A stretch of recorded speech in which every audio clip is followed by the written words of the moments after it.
So the next question is which material is used at the core of an electromagnet? कौन सा material जो है वो electromagnet के अंदर कोर के तौर पर यूज होता है? इलेक्ट्रोमैग्नेट्स क्या होते हैं कि जब जिनमें से करंट पास होता है तो मैग्नेटाइज हो जाते हैं, उनको हम इलेक्ट्रोमैग्नेट्स कहते हैं। सो इलेक्ट्रोमैग्नेट्स पता होना चाहिए कि फ्लो ऑफ करंट के साथ क्या रहता है, तो फ्लो ऑफ करंट के साथ जो है वो उनमें मैग्नेटिक प्रॉपर्टीज इम्पार्ट होती हैं फ्लो ऑफ करंट के साथ। So they are called electromagnets. So an electromagnet is used as a so soft iron is used as an core in an electromagnet. Which wave can travel in vacuum? So electromagnetic waves, they can travel in vacuum. They can travel in vacuum because they require no medium for their propagation. So they require no medium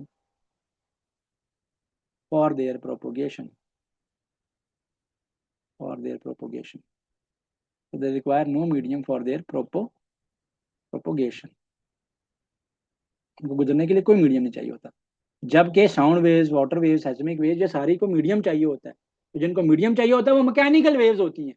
सेismic waves जो earthquake के आने के से wave energy through earth जो है वो travel करती है, seismic waves. The escape velocity on earth is approximately, escape velocity is the minimum amount of velocity required by a body to get out from the gravitational effect or the field of the earth. So for earth it is 11.2 kilometers per second. The unit of frequency is hertz. Unit of frequency क्या है, ये तो hertz है, आसान है। Unit of frequency is hertz, ठीक है। F is equal to 1/t होता है, सो 1/सेकेंड। So second inverse is known as hertz. तो सेकेंड इनवर्स जो है वो हर्ट्ज होता है। एज बड़ा होता है इसमें और जी जो है इसमें छोटा होता है। Which phenomena explain the splitting of white light into colours?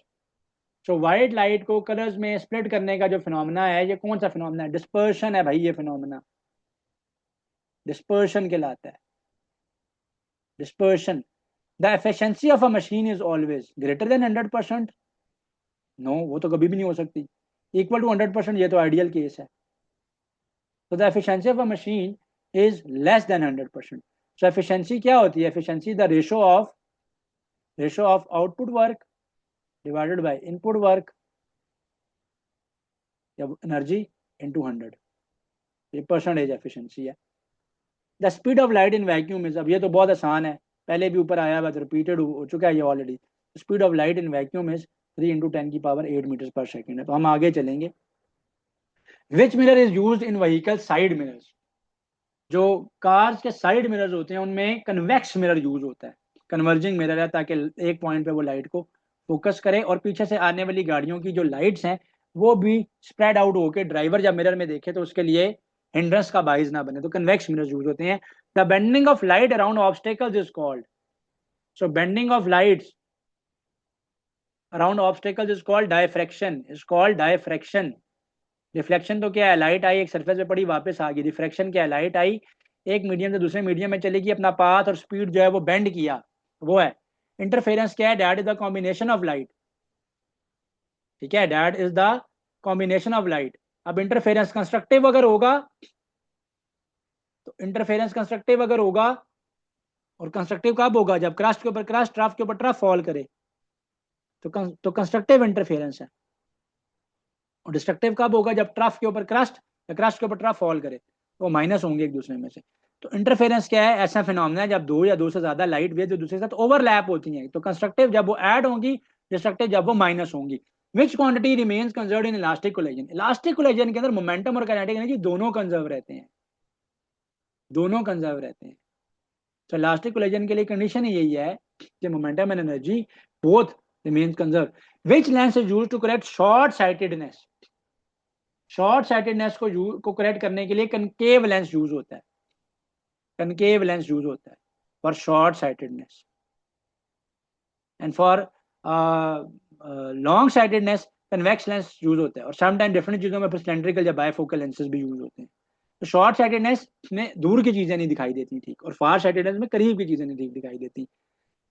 The boiling point of water increases with, boiling point of water increases with pressure, with increase in pressure.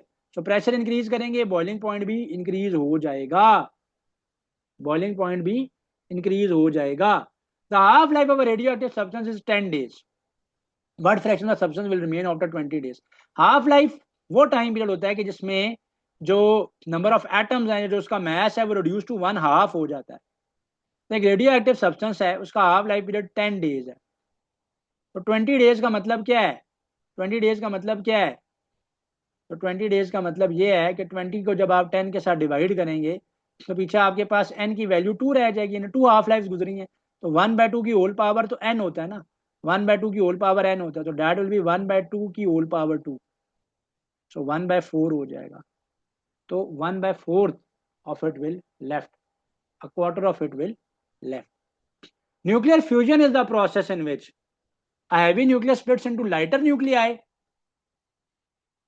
तो फ्यूजन के अंदर क्या होता है कि स्मॉलर न्यूक्लियाई कंबाइन करके heavier nuclei बनाते हैं और एनर्जी रिलीज होती है, तो वो न्यूक्लियर फ्यूजन प्रोसेस है।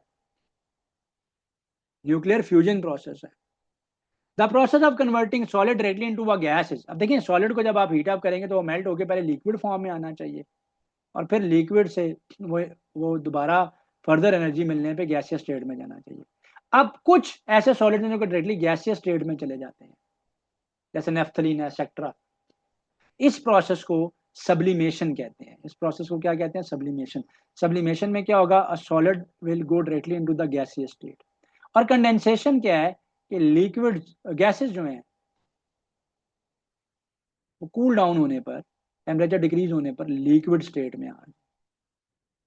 This process is known as condensation. तो कंडेंसेशन सब्लिमेशन का फर्क पता है। इवेपोरेशन तो आपको पता ही है कि लिक्विड जो है वो वेपर स्टेट में चला जाता है। Nuclear fission the process in which, तो न्यूक्लियर फिजन में क्या होता है कि एक हैवी न्यूक्लियस स्प्लिट होता है into smaller nuclei with the release of energy. जब साइंटिस्ट ने एक्सपेरिमेंट किया था तो उन्होंने यूरेनियम के साथ एक न्यूट्रॉन को बम्बार्ड कराया था, एंड दे वर थिंकिंग कि यूरेनियम क्योंकि एक बहुत मैसिव साइज का है, न्यूट्रॉन न्यूट्रल पार्टिकल है, तो यूरेनियम इस न्यूट्रॉन को एब्जॉर्ब कर लेगा, जबकि ऐसा नहीं हुआ था। Uranium was split up into smaller nuclei जिसमें बेरियम और क्रिप्टॉन था, उसके साथ 3 और न्यूट्रॉन क्रिएट हुए थे, and lot of heat energy. तो lots and lots of heat energy जो है वो यहाँ पर रिलीज हुई थी। और ये जो 3 एक्स्ट्रा रिलीज होने वाले न्यूट्रॉन्स हैं, इन्होंने क्या किया था? इन्होंने फर्दर इस रिएक्शन को आगे इनिशिएट करवाया था, और ये फिजन चेन रिएक्शन बन गया था। फिजन चेन रिएक्शन बन गया था ये। तो ये क्या बन गया था? ये फिजन चेन रिएक्शन बन गया था, और रिएक्शन फिर आउट ऑफ कंट्रोल हो गया था। आगे एक एमसीक्यू है फिजन चेन रिएक्शन का, तो पता चलेगा ये। ठीक है जी, कि अब वो बड़ा इंपॉर्टेंट है, इसलिए मैं आगे भी फर्दर एक्सप्लेन नहीं कर रहा, लेकिन उसको करना है, पेपर ओरिएंटेड है, पेपर में दोबारा पूछा जा सकता है। The property of a body to resist change in state of motion is called, that is inertia. That is inertia.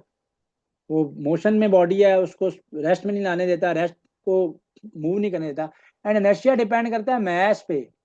The greater mass the greater inertia, the greater the mass the greater the inertia. Next है which instrument measures electric current. Electric current measure करता है ammeter, current के लिए use होता है।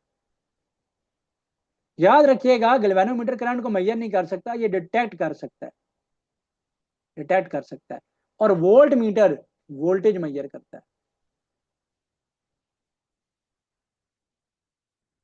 The unit of resistance is very easy, आ गया ये तो, ohm. Unit of resistance ohm. Tesla और वेबर बड़े इंपॉर्टेंट यूनिट्स मैं ऊपर बता चुका हूं, उनको रिवाइज लाजमी कीजिएगा। Which force keeps planets in orbit around the sun, magnetic force, electrostatic force या ग्रेविटेशनल फोर्स। सो बेसिकली जो ग्रेविटेशनल फोर्स है, that is responsible for keeping the planets orbiting around the sun. Which electromagnetic wave has the highest frequency. तो इनमें से highest frequency किसकी होगी? Gamma raise की होगी। गैमा रेज की फ्रीक्वेंसी जो है वो हाईएस्ट होगी। अच्छा, पेनिट्रेशन पावर भी गैमा रेज की सबसे ज्यादा होती है, ऑल्दो न्यूट्रल होती है ये, लेकिन पेनिट्रेशन पावर इनकी सबसे ज्यादा होती है। तो ये भी इंपॉर्टेंट पास्ट पेपर का क्वेश्चन है कि भाई अल्फा, बीटा और गैमा जो रेडियो एक्टिव रेज हैं, सो अल्फा की लीस्ट पेनिट्रेशन पावर है, और बीटा की उससे ज्यादा है, और गैमा की जो है वो पेनिट्रेशन पावर सबसे ज्यादा है। Polarisation the phenomena associated with light waves, sorry sound waves, longitudinal waves, transverse waves या मैकेनिकल वेव्स। तो ये जो फिनोमेना है ना पोलराइजेशन का, ठीक है, ये ट्रांसवर्स वेव्स के साथ होता है। ट्रांसवर्स वेव परपेंडिकुलर होते हैं पार्टिकल्स, उनको पैरेलल में लाया जाता है, उनको जो है ना वो पैरेलल में लाया जाता है। ठीक है जी।